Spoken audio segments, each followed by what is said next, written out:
In this lecture, we'll discuss about critical appraisal in the systematic review. कि हम एक systematic review का critical appraisal कैसे कर सकते हैं।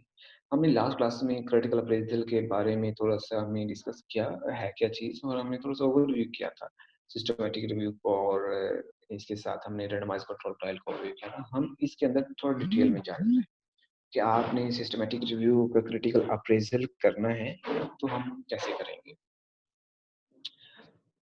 ठीक है, हम इसके अंदर जो एग्जांपल ले रहे हैं वो एग्जांपल ले रहे हैं, हम कॉकरेन रिव्यू के एग्जांपल ले रहे हैं। Cochrane review Cochrane actually it's a group of as editorial team. एक पूरी एडिटोरियल टीम है जो कि सिस्टमेटिक रिव्यूज लिखती है, सिस्टमेटिक मेथड्स को फॉलो करते हुए किसी भी टॉपिक के अगेंस्ट एक सिस्टमेटिक रिव्यू लिखती है।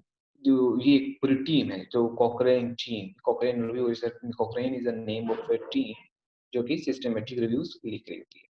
हम कॉकरेन रिव्यू का लिखा हुआ एक सिस्टमेटिक रिव्यू है, कॉकरेन का लिखा हुआ, हम उस रिव्यू को आज हम देखेंगे। हम देखेंगे कि हम उस रिव्यू के, हम मेरे पास एक सिस्टमेटिक रिव्यू आ गया, हमने उसका क्रिटिकली उसको अप्रेज करना है, क्रिटिकल अप्रेजल करना है तो हम कैसे करेंगे, हम कौन कौन से स्टेप्स को फॉलो करेंगे, कौन कौन से हम क्वेश्चंस करेंगे। हमें जैसे हमने लास्ट क्लास में देखा, हम तीन पॉइंट्स को डिस्कस कर रहे होते हैं, तीन चीजें देखते हैं। हम उसके वैलिडिटी को देख रहे होते हैं, उसके ट्रस्टवर्थीनेस को देख रहे होते हैं, और उसकी वैल्यू एंड रेलेवेंस को देख रहे होते हैं। हम तीनों चीजों को देखेंगे कि इन तीनों स्टेप्स में हम सिस्टमेटिक रिव्यू को अप्रेज करने के लिए हम कौन कौन से सवाल पूछेंगे, कौन कौन से क्वेश्चंस के थ्रू हम एक सिस्टमेटिक रिव्यू को एनालाइज करेंगे, सिस्टमेटिक रिव्यू को क्रिटिकली अप्रेज करेंगे। जो हमने एक यहाँ पे अभी हमने जो लिया है एक सिस्टमेटिक रिव्यू आर्टिकल जो कि कोक्रेन टीम की तरफ से लिखा गया है, उसका मैंने लिंक यहाँ पे दिया हुआ है, आप उस सिस्टमेटिक रिव्यू को यहाँ से पढ़ सकते हैं। इसका ऑब्जेक्टिव इस सिस्टमेटिक रिव्यू का ये है कि मुख्तलिफ ट्रीटमेंट सेटिंग्स के अंदर उन्होंने इफेक्ट देख रहे हैं, असेस कर रहे हैं इफेक्ट को मुख्तलिफ ट्रीटमेंट सेटिंग्स के ऊपर। मिसाल के तौर पे उन्होंने इन पेशेंट जो कि हॉस्पिटल के अंदर पेशेंट्स एडमिट हैं, पार्शियल हॉस्पिटलाइजेशन जो कि पार्शियली हॉस्पिटलाइज्ड हैं, या फिर आउट पेशेंट जो कि हॉस्पिटल में एडमिट है ही नहीं। ठीक है, उनने इन तीनों सेटिंग्स को असेस किया और एंड दे चेक के उन्होंने देखा कि वहाँ पे उनके सिम्टम्स के रिमिशन पे कितना इफेक्ट आया। विल कंटिन्यू आफ्टर अजान, अजान के बाद।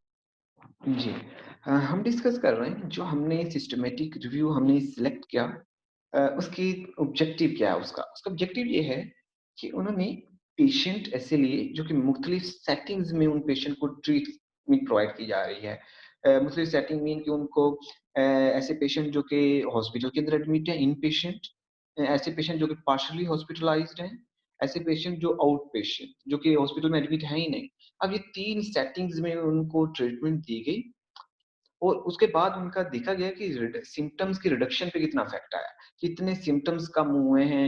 ऐसे पेशेंट जो कि हॉस्पिटल में एडमिट हैं, ऐसे पेशेंट जो कि पार्शियली हॉस्पिटलाइज्ड हैं, उसमें कितने सिम्पटम्स कम हुए हैं, ऐसे पेशेंट जो कि हॉस्पिटल एडमिट है ही नहीं, उसमें कितने सिम्पटम्स कम हुए हैं। तो उन्होंने तीनों में कंपैरिजन कर रहे हैं कि ट्रीटमेंट दिए जा रहे हैं और उसके बाद सिम्पटम्स के रिडक्शन पे कितना इफेक्ट आ रहा है, उसको चेक कर रहे हैं। ठीक है, तो ये एक स्टडी का एक इस स्टडी का ऑब्जेक्टिव था, तो हमने इसको लिया है। हम अब इसको देखेंगे कि अभी हमने इस स्टडी को क्रिटिकली अप्रेज करना है तो हमने कौन से स्टेप्स को देखना है। तो सिस्टमेटिक रिव्यू जैसे कि आपको इसके बारे में पता है, बड़ा अच्छा हमने इसको डिस्कस कर लिया है कि हमने जब क्लिनिकल गाइडलाइंस बनानी होती है तो हम सिस्टमेटिक रिव्यू को इस्तेमाल करते हैं। स्पेशली जब क्योंकि सिस्टमेटिक रिव्यू सबसे मोस्ट स्ट्रॉन्गेस्ट एक एविडेंस होता है, और हम इसको यूज करते हैं क्लिनिकल गाइडलाइंस बनाने के लिए, इन गाइडलाइंस डेवलप करने के लिए इसको इस्तेमाल करते हैं। या फिर इसको इस्तेमाल किया जाता है जब कोई प्रैक्टिशनर है, एविडेंस बेस्ड प्रैक्टिस कर रहा है और वो किसी नए एविडेंस को अपनी प्रैक्टिस में इंकॉर्पोरेट करना चाह रहा है, लेके आना चाह रहा है, तो वो एग्जांपल देगा, वो रेफरेंस देगा सिस्टमैटिक रिव्यू का। क्योंकि सिस्टमैटिक रिव्यू सबसे मोस्ट स्ट्रॉन्गेस्ट एक एविडेंस कंसीडर किया जाता है। तो वो इसका एक एविडेंस देगा, इसका एक रेफरेंस देगा। ओके, जो सिस्टमैटिक रिव्यू है, ये आपको जैसा अनबाइस्ड, ये आपको जो भी डाटा दे रहा है, ये कंसीडर किया जाता है कि ये आपको अनबाइस्ड डाटा प्रोवाइड कर रहा है, और एक्चुअली ये जो है आपका जो लेटेस्ट नॉलेज है उसकी डिपिक्शन कर रहा है, उसकी रिप्रेजेंटेशन कर रहा है, latest knowledge regarding any topic, तो उसकी डिपिक्शन कर रहा है। तो ये इसका मतलब सिस्टमैटिक रिव्यू एक अनबाइस्ड रिजल्ट दे रहे हैं और आपको लेटेस्ट नॉलेज प्रोवाइड कर रहा है regarding any specific topic. Systematic review जो है, इसके आगे कुछ स्टेप्स हैं, हम जिसको रिव्यू कर लेते हैं। कि आप पहले क्वेश्चन एक बनाते हैं, डिफाइन करते हैं, रिसर्च क्वेश्चन, प्रॉब्लम। उसके बाद जो है उससे रिलेटेड आप एविडेंस ढूंढ रहे हैं, लिटरेचर देखते हैं कौन कौन से उससे रिलेटेड एविडेंस हैं। उसके बाद आप जो है तो उसके बाद आप जो है रेलेवेंट स्टडीज को सिलेक्ट कर लेते हैं। उसके बाद आप क्वालिटी को असेस करते हैं कि उस रेलेवेंट स्टडीज की क्वालिटी क्या है। इसके बाद आप एनालिसिस करते हैं, मेटा एनालिसिस, तो जितने भी स्टडीज का रिजल्ट है उसको आप कंबाइन कलेक्टिवली इसके एनालिसिस करते हैं, एंड देन आप उसको इंटरप्रेट करते हैं। तो ये एक प्रोसेस है किस तरह आप सिस्टमैटिक रिव्यू करते हैं।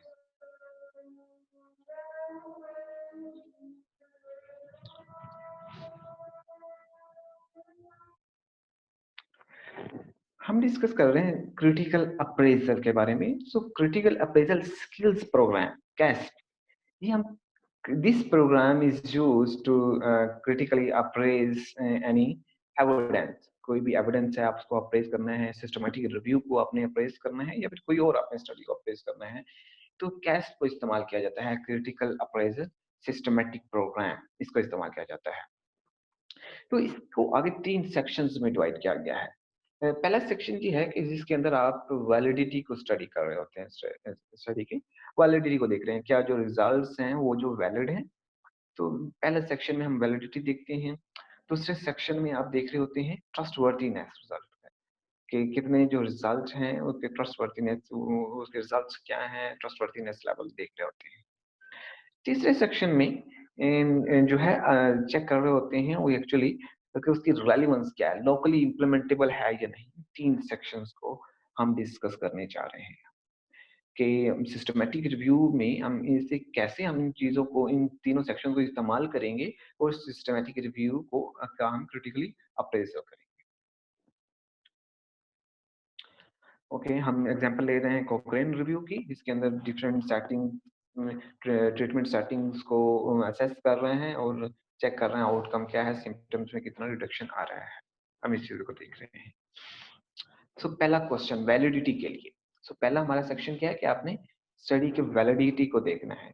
तो वैलिडिटी के लिए जो आपके पास फर्स्ट क्वेश्चन है, दैट क्वेश्चन इज कि did the review address a clearly focused question. जो सिस्टमैटिक रिव्यू आप अप्रेज करने जा रहे हैं, क्या उसके अंदर क्लियरली जो है क्वेश्चन को एड्रेस किया गया। जो रिसर्च क्वेश्चन है वो जो क्लियरली डिफाइन किया गया उसके अंदर। रिसर्च क्वेश्चन हम कैसे आइडिया लगाएंगे कि रिसर्च क्वेश्चन को क्लियरली डिफाइन किया गया है, वो हम आइडिया लगाएंगे थ्रू पाइको टूल।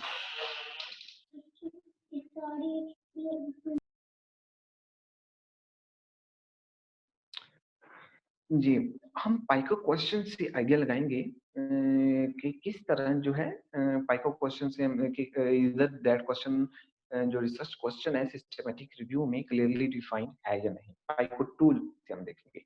सो पाइको टूल में हम देखेंगे कि क्या P stand for, that is आपकी प्रॉब्लम हो सकती है, पेशेंट हो सकता है, पार्टिसिपेंट्स हो सकते हैं। क्या उसको क्लियरली डिफाइन किया गया उसके अंदर, उस स्टडी के अंदर। सिस्टमैटिक में अभी देखेंगे कि क्या इसके अंदर पी को डिफाइन किया गया, इंटरवेंशन कौन सी दी जा रही है, उन डिफरेंट सेटिंग्स के अंदर पेशेंट को कौन सी ट्रीटमेंट दी जा रही है, क्या उसको क्लियरली डिफाइन किया गया। कंपैरिजन, कंपैरिजन या आउटकम जो है कंपैरिजन जो कंट्रोल ग्रुप को किसी के साथ किस कंपैरिजन को इस सी को क्लियरली डिफाइन किया गया कि किसके साथ कंपेयर किया जा रहा है, किसको कंट्रोल में रखा जा रहा है, इस चीज को डिफाइन किया गया। आउटकम क्या होंगे, क्या आउटकम को देखा गया। हमने इन चीजों को देखना है कि अगर ये चीजें अवेलेबल है, इन चीजों को डिफाइन किया गया है क्लियरली, तो इसका मतलब है कि वो रिसर्च क्वेश्चन जो है वो क्लियरली डिफाइन किया गया है। ठीक है, तो हमारा जो क्वेश्चन है कि क्या इसको ये जो रिसर्च आपका फोकस क्वेश्चन है उसको क्लियरली डिफाइन किया गया। अगर आप इन सारे पॉइंट्स को देखेंगे, अगर ये वाकई उसके अंदर है तो हम यस पे क्लिक करते हैं। ओके, यहाँ पे देखिए अब इस स्टडी के अंदर उन्होंने क्लियरली डिफाइन किया है कि ऐसे एडल्ट्स लिए गए, एडल्ट्स और चिल्ड्रन लिए गए जिनके अंदर उनको डायग्नोज जो कि एनोरेक्सिया नर्वोसा के पेशेंट थे। एनोरेक्सिया नर्वोसा उनको ईटिंग डिसऑर्डर था, bulimia nervosa, anorexia nervosa, binge eating disorder. ऐसे उन्होंने पेशेंट्स जो हैं उन्होंने सिलेक्ट किए, ऐसे पेशेंट जो अपने स्टडी के अंदर इंक्लूड किए। तो मतलब उन्होंने पार्टिसिपेंट्स जो हैं विद प्रॉब्लम कौन से उनको इश्यूज हैं वो उन्होंने क्लियरली डिफाइन कर दिया। इसके साथ उन्होंने ये भी उसके अंदर एक्सप्लेन कर दिया अपनी स्टडी के अंदर, उन्होंने एक्सप्लेन कर दिया कि कौन सी ट्रीटमेंट उनको दी गई, हेल्थ प्रोफेशनल उनको कौन सी केयर प्रोवाइड कर रहे हैं, ये उन्होंने डिटेल में उन्होंने एक्सप्लेन कर दिया। तो ये जो है ये एक इंटरवेंशन कौन सी दी जा रही है वो भी उन्होंने इस सिस्टमेटिक रिव्यू के अंदर एक्सप्लेन की हुई है। तीसरा अभी ये देखिए उन्होंने आउटकम्स भी साथ में एक्सप्लेन कर दिए हैं। कि अब उसके प्राइमरी आउटकम्स उन्होंने क्या-क्या हो सकते हैं कि क्लिनिकली इम्प्रूवमेंट आएगी, उनके अंदर सिम्पटम्स के अंदर रिडक्शन होगी अ, उसके अंदर, और उसके साथ सेकेंडरी आउटकम्स के अंदर उनके जो साइकोलॉजिकल डिसऑर्डर्स हैं वो कम होंगे, डिप्रेशन में कमी आएगी। इस जो आउटकम्स जो हैं वो भी उन्होंने डिफाइन किए अपनी स्टडी के अंदर। तो उन्होंने जो पाइको है, पाइको के जितने भी पाइको के पॉइंट्स हैं, पाइको टूल के, उन्होंने सारों को क्लियरली डिफाइन किया अपनी स्टडी में इस सिस्टमैटिक रिव्यू में। तो हमारा जो पहला क्वेश्चन है कि क्या उन्होंने क्वेश्चन को क्लियरली डिफाइन किया। वैलिडिटी का जो फर्स्ट क्वेश्चन है कि उन्होंने जो आपका उन्होंने जो क्वेश्चन है उसको क्लियरली एड्रेस किया हुआ है, डिफाइन किया हुआ है। तो वो हमारा इसका आंसर क्या है, बिल्कुल जी, यस पे क्लिक करेंगे, उन्होंने क्लियरली डिफाइन किया हुआ है। वैलिडिटी, स्टडी की वैलिडिटी को देखने के लिए जो हमारे पास दूसरा क्वेश्चन है वो ये है कि क्या जो है जो ऑथर्स ने जो रिव्यू जो सिस्टमैटिक रिव्यू के अंदर जो कि पेपर्स सिलेक्ट किए गए हैं क्या वो राइट टाइप के देखे गए हैं, कि किस तरह का वो जो पेपर उन्होंने अपने रिव्यू अपने सिस्टमैटिक रिव्यू में ऐड किए हैं क्या वो सही है, क्या वही होने चाहिए थे। सेकंड क्वेश्चन हमारा ये है। तो स्टडी के मुताबिक आप जैसे कि इस स्टडी में देखा हमने वो डिफरेंट सेटिंग्स ग्रुप्स को कंपेयर कर रहे हैं, कंपैरिजन कर रहे हैं। तो इसमें मुताबिक रैंडमाइज कंट्रोल ट्रायल जो है वो बेस्ट रहेगी कि वो अपनी सिस्टमैटिक रिव्यू के अंदर रैंडम ऐसी स्टडीज जो रैंडमाइज कंट्रोल ट्रायल्स को वो अपनी सिस्टमैटिक रिव्यू के अंदर इंक्लूड करें। तो आप यहाँ पे देख सकते हैं कि उन्होंने यहाँ पे और इन्होंने सिस्टमैटिक रिव्यू के अंदर सारे रैंडमाइज्ड कंट्रोल ट्रायल को ही इंक्लूड किया। तो ये जो है इसका मतलब है कि ये जो सेकंड क्वेश्चन है कि क्या उन्होंने स्टडी जो सिलेक्ट की क्या वो सही है, राइट स्टडी सिलेक्ट की है, राइट आउट को पेपर्स को अपने सिस्टमैटिक रिव्यू में इंक्लूड किया है, तो बिल्कुल ये आंसर भी ठीक होगा कि उन्होंने राइट टाइप जो है बिल्कुल सही पेपर जो है अपनी इस स्टडी के लिए सिलेक्ट किए हैं। तीसरा क्वेश्चन, अब इसके तीसरा क्वेश्चन ये है कि do you think all important relevant studies were included. तीसरा क्वेश्चन ये है कि क्या सारी इम्पोर्टेंट और रेलेवेंट स्टडीज जो हैं इंक्लूड की गई हैं इसके अंदर। तो इसके अंदर जो है आप क्या देखेंगे, आप देखेंगे कि कौन सी उन्होंने सर्च स्ट्रेटजी इस्तेमाल की, कौन सी सर्च स्ट्रेटजी के थ्रू उन्होंने स्टडीज जो है स्टडीज को अपने जो सिस्टमैटिक रिव्यू का पार्ट बनाया। मुख्तलिफ जो रैंडमाइज कंट्रोल ट्रायल है, कौन सी सर्च स्ट्रेटजी के थ्रू उन्होंने उनको सिलेक्ट किया और उन्होंने अपनी स्टडी का अपने सिस्टमैटिक रिव्यू का पार्ट बनाया। तो आप जो है इसके अंदर सर्च स्ट्रेटजी अगले बंदे को देखने के लिए एक वो जो सिस्टमैटिक रिव्यू को आप देख रहे हैं कि उन्होंने किस स्ट्रेटजी के थ्रू उन्होंने सेलेक्ट किया, तो हम ये चीजें उसमें देखेंगे। कि उन्होंने सर्च टर्म्स कौन-कौन से इस्तेमाल की। क्या वो सर्च टर्म्स जो हैं अपने टॉपिक से रिलेटेड थी? कितनी ज़्यादा सर्च टर्म्स यूज़ की गई? कितना उन्होंने अपने टॉपिक अपने जो है एरिया को ज़्यादा वेस्ट किया ताकि ज़्यादा से ज़्यादा स्टडीज़ जो हैं वो उससे रिलेटेड निकल आएँ? तो कौन-सी सर्च टर्म्स इस्तेमाल की? इसके अलावा डेटाबेसेस कौन से इस्तेमाल किए, हम ये भी बताएँगे कि कौन-कौन से डेटाबेसेस को इस्तेमाल किया गया इस स्टडी के अंदर, ठीक है? एंड देन देखेंगे कि क्या लिमिटेशंस को कंसीडर किया गया इस स्टडी के अंदर? लिमिटेशन जैसा कि आपने इस जो है डेट से इस डेट तक आपने जो है अपनी जो है इस डेट से इस डेट तक के जो आर्टिकल्स हैं हम उसी को स्टडी का पार्ट बनाएँगे। अ, इस पॉपुलेशन आप वहाँ पे पॉपुलेशन के अकॉर्डिंग भी देख सकते हैं कि इस डिज़ीज़ के लोगों को आप अपनी स्टडी का पार्ट बनाएँगे या फिर जो है इंटरवेंशंस जो इंटरवेंशन इस तरह की इंटरवेंशन दी जा रही होगी, हम उसको अपनी स्टडी का पार्ट बनाएँगे या आपने लिमिटेशंस को कंसीडर किया, ये भी आप देखेंगे कि कौन-सी सर्च टर्म्स आपने इस्तेमाल की। जब हम ये देख रहे होते हैं कि सर्च स्ट्रैटेजी कौन सी इस्तेमाल की। वैलिडिटी का एक के अंदर एक ये भी पॉइंट होता है कि आपने ये देखना है कि जो सिस्टमैटिक रिव्यूअर ने जो सर्च स्ट्रैटेजी इस्तेमाल की वो क्या थी? उसको हम देखेंगे कि कौन-कौन से उन्होंने सर्च टर्म्स इस्तेमाल की, कीवर्ड्स कौन से इस्तेमाल किए, डेटाबेसेस कौन-कौन से इस्तेमाल किए उसने, लिमिटेशंस उसने कौन-कौन सी कंसीडर की।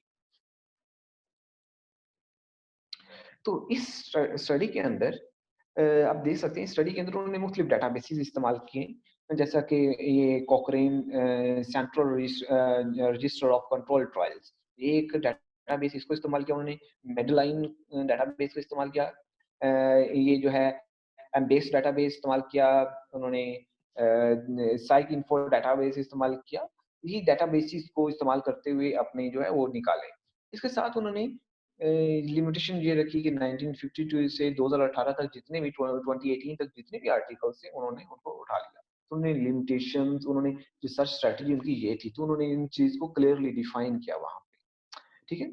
तो ये भी हमारा येस में आएगा कि स्टडी की वैलिडिटी जब हम देख रहे होंगे, तो हमने तीसरा क्वेश्चन ये किया कि कौन-सी सर्च स्ट्रैटेजी इस्तेमाल की, डेटाबेस क्या इस्तेमाल किए वो बताएँ, सर्च टर्म्स कौन-सी इस्तेमाल की वो बताएँ, लिमिटेशन कौन-सी थी वो बताई। तो ये जब सारी चीज़ें बताई होंगी तो हम उसको येस पे क्लिक करते हैं। ओके, जो फोर्थ पॉइंट है हमने वैलिडिटी को देखने के लिए जो फोर्थ पॉइंट है वो ये है कि क्या जो है रिव्यूअर ने अब जो स्टडी सिलेक्ट की क्या उसकी क्वालिटी को असेस किया? उसकी जो स्टडी देख रहे हैं, क्वालिटी को असेस किया, तो अब क्वालिटी को कैसे असेस करना है? तो यहाँ पे हमारा क्वेश्चन ये है कि हमने क्या वो जो स्टडी सेलेक्ट की, क्या वो अच्छी क्वालिटी की थी? ऐसे अगर आपने क्वालिटी वहाँ पे स्टडी की जो आपने सेलेक्ट की सिस्टमैटिक रिव्यू में, अगर वो सही नहीं थी, तो अब उससे जो है आपका एविडेंस जो है एंड पे रिजल्ट जो आएगा, वो सही नहीं आएगा।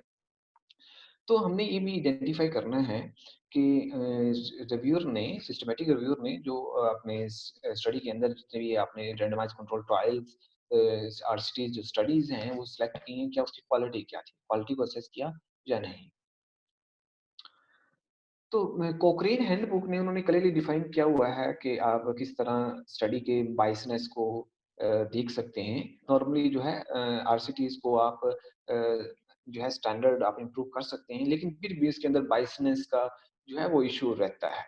कि उसके अंदर कोई ना कोई बायसनेस जो है वो ज़रूर आ जाती है। तो आपने उसको असेस करना है कि अभी ये बताना है कि उस आपके सिलेक्शन के अंदर बायसनेस क्या थी हो सकती है आपकी स्टडी के अंदर। तो हमारी जो ये जो हमें स्टडी हम जिसका हम क्लिनिकली जिसको हम क्रिटिकली अप्रेज़ कर रहे हैं, इस स्टडी में उन्होंने क्लियरली डिफाइन किया हुआ है कि इसके अंदर उन्होंने बायसनेस का रिस्क जो है ना बहुत क्लियरली इन्होंने डिफाइन कर रखा है। जैसा कि उन्होंने यहाँ पे अपनी स्टडी के अंदर ये पूरा उन्होंने डिटेल में एक्सप्लेन किया है कि बायसनेस का लेवल क्या था उनकी स्टडी में। उन्होंने ग्रीन शो किया है कि किस पॉइंट पे जो है लो रिस्क ऑफ बायस है। उन्होंने जो है अनक्लियर रिस्क ऑफ बायस के लिए उन्होंने येलो का कलर यूज़ किया है और हाई रिस्क के लिए रेड का यूज़ किया है। तो हर पॉइंट्स पे उन्होंने बायसनेस को मेज़र किया है। डाटा सिलेक्शन में उन्होंने बायसनेस को मेज़र किया है। उसके बाद उन्होंने उसके एनालिसिस में बायसनेस को मेज़र किया है, एट द एंड उन्होंने उसको रिजल्ट्स के टाइम पे उन्होंने बायसनेस को मेज़र किया है। तो उन्होंने देख सकते हैं कि हर स्टेप में उन्होंने बायसनेस को मेज़र कर रहे हैं और उसको शो कर रहे हैं कि इस पॉइंट में कितना बायसनेस आई है, हमारे हो सकती है, हमारी स्टडी के अंदर यहाँ पे कितनी बायसनेस हो सकती है। तो जो चौथा हमारा पॉइंट है कि क्या उन्होंने बायसनेस को कंसीडर किया अपनी स्टडी के अंदर? जी बिल्कुल, उन्होंने बायसनेस को क्लियरली डिफाइन किया कि कहाँ पे, किस पॉइंट पे जो है वो बायसनेस आ सकती थी हमारे पॉइंट में और कितनी आई है, वो भी उन्होंने एक्सप्लेन किया उस चीज़ को। तो पहला क्वेश्चन जो है क्रिटिकली अप्रेज़ करने के लिए किसी भी स्टडी को, तो पहला जो सेक्शन है, वो सेक्शन हमारा है, हमने वैलिडिटी को देखना है। तो वैलिडिटी के लिए हमने पहला क्वेश्चन क्या देखा कि क्या स्टडी के अंदर उन्होंने क्लियरली एक्सप्लेन किया पाइको को टूल, क्या उन्होंने क्वेश्चन को डिफाइन क्लियरली किया? क्या उन्होंने पॉपुलेशन जो है जिसको एक स्टडी कर रहे हैं कौन सी पार्टिसिपेंट्स कौन से हैं, प्रॉब्लम को कौन सी है इनको डिफाइन किया, इंटरवेंशन क्या है उसको डिफाइन किया, आउटकम को और डिफाइन किया क्लियरली, ये हम चीज़ें देखते हैं। तो हमने देखा कि हमारी स्टडी जो हम ये स्टडी हम देख रहे हैं, इसके अंदर उन्होंने क्लियरली डिफाइन किया। दूसरे में आता है कि क्या उन्होंने कौन-सी स्टडी टाइप्स सेलेक्ट की, कि आपने क्या रिसर्च क्वेश्चन से रिलेटेड ही अपनी स्टडी सेलेक्ट की। हमारे रिसर्च क्वेश्चन के अंदर हम देख रहे हैं कि हमने डिफरेंट ट्रीटमेंट सेटिंग्स को कंपेयर कर रहे हैं।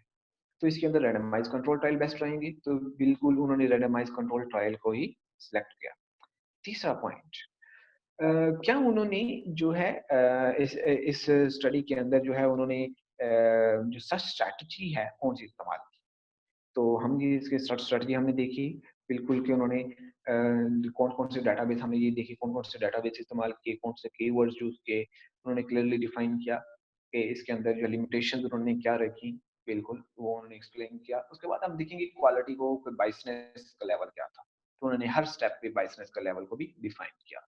तो हम ये देख सकते हैं कि ये इस स्टडी ने हर चीज़ को क्लियरली डिफाइन किया है, जिसका मतलब है कि ये स्टडी वैलिड है। तो हमारा जो पहला सेक्शन है, जिसको आज हम डिस्कस कर रहे थे कि हमें देखना हो कि कोई स्टडी वैलिड कितनी वैलिड है, तो हम ये क्वेश्चंस के थ्रू हम आइडिया लगा सकते हैं कि वो स्टडी कितनी वैलिड है। हमने एक एग्जांपल ली, उसके अंदर हमने ये देखा कि वो स्टडी के अंदर सारी चीज़ों को क्लियरली डिफाइन किया गया है, तो उस वैलिडिटी से रिलेटेड जितने भी सवाल हैं, वो सारे वो फुलफिल हो रहे हैं, तो इसका मतलब है कि ये स्टडी जो है वैलिड है। So it was all about today's lecture. हम इस इसी को ही हम नेक्स्ट लेक्चर में हम डिस्कस करेंगे अबाउट ट्रस्टवर्थीनेस कि हम ट्रस्टवर्थीनेस देखने के लिए कौन से सवाल क्वेश्चंस करेंगे। इसके अलावा जो सेकंड पॉइंट है हमारा, थर्ड पॉइंट जो है उसके अंदर वो भी हम देखेंगे कि उसके लिए हम जो रेलेवेंस देखने के लिए, वैल्यू और रेलेवेंस स्टडी के लिए उसके लिए हम कौन सा क्वेश्चंस करेंगे, वो हम नेक्स्ट लेक्चर में डिस्कस करेंगे।